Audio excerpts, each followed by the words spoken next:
Hello guys good morning. हामी चाहिँ आज साकुरामा घुम्न आएको।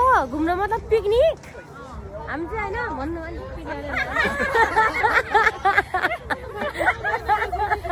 हाम्रो चाहिँ यहाँ स्याइन दिदी चाहिँ आउनु भयो नानी बोकेर। अनि हाम्रो चाहिँ यहाँ पत्रिका के भन्छ ले पात्र यो के भन्छ बाक्सा हाम्रो कम्पनी नजिक हो त्यहाँ। त्यही भएर हामी चाहिँ बाक्सा बोकेर आएको कम्पनीबाट। अहिले फाल्न जानुहुन्छ स्याइन दिदी।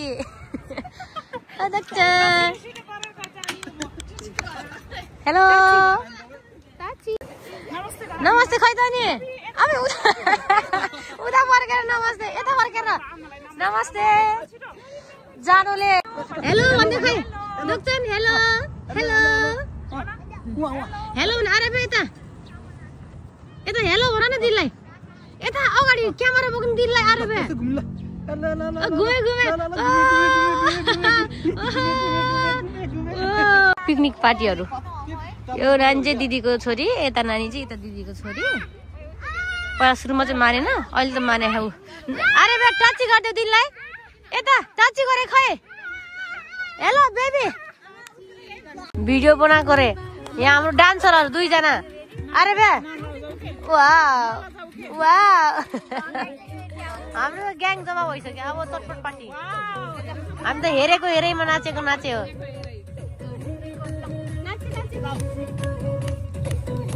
हामी चाहिँ खाना सुरु गरे है। सबैले खै खाइ ल भनेको। दिदी खै त खाइ ल भन्नुभयो यहाँ। खाइ ल भन्न ल दिदी त खाइ ल।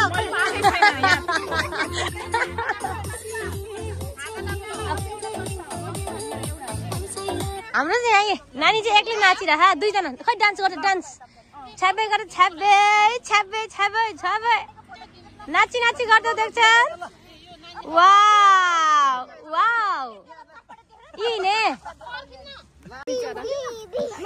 हामी चाहिँ चेजन वाउ बी हैन बिना खोस्यो हुनु नि बहिनीको खाना। ल ल ह्यापी बर्थडे टु यु है। ल ह्यापी बर्थडे। तपाईको त कार्तिकको 1 गते हैन उसो त कार्तिकको 1 गते बर्थडे किनभने अनुहारहरु नि ठ्याक्क हुन्छ नि त मिल्छ के।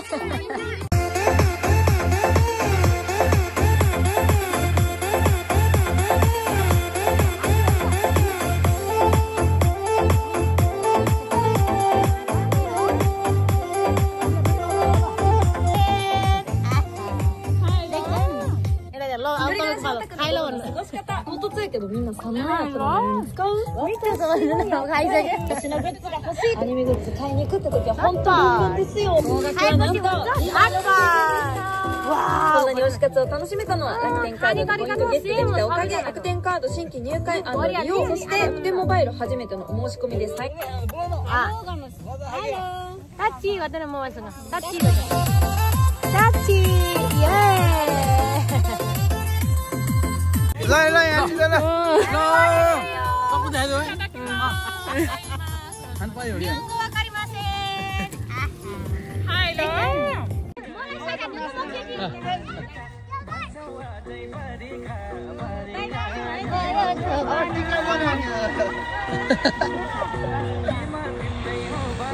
म त यस्तै हुँदाखेरि अरू त होइन फेरि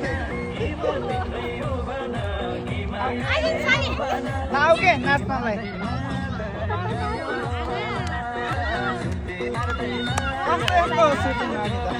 भाइ ला खडा रे